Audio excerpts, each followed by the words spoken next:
Des passagers spéciaux pour ce tour inaugural des bus de la Sotra dans la ville de Bouaké.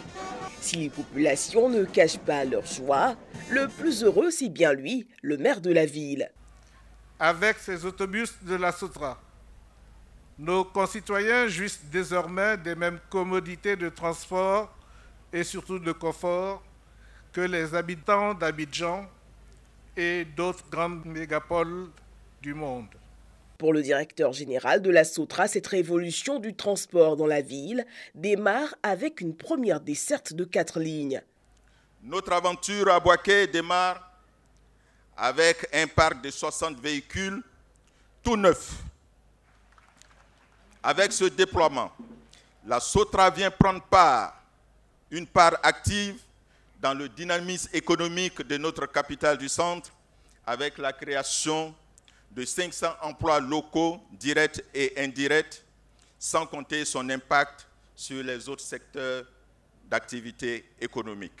Pour le ministre du Transport, les efforts du gouvernement sont à saluer pour l'extension de la Sotra à l'intérieur du pays. Cette ville compte, Monsieur le Premier ministre, à peu près 1 million d'habitants, pour 4 millions de déplacements tous les jours.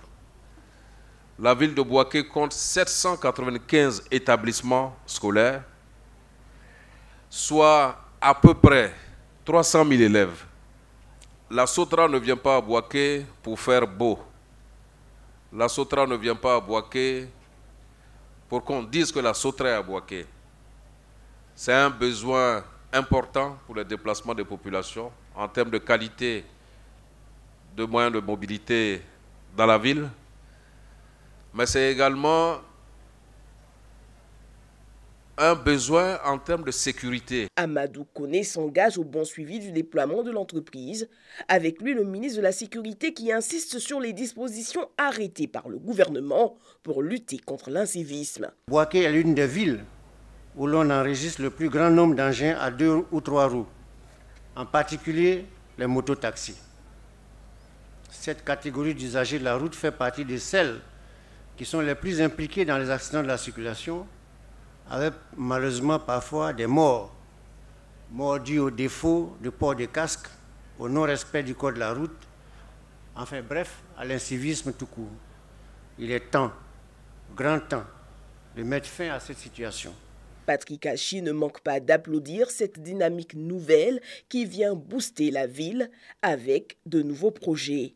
La ville de Bouaké va connaître une révolution de son développement.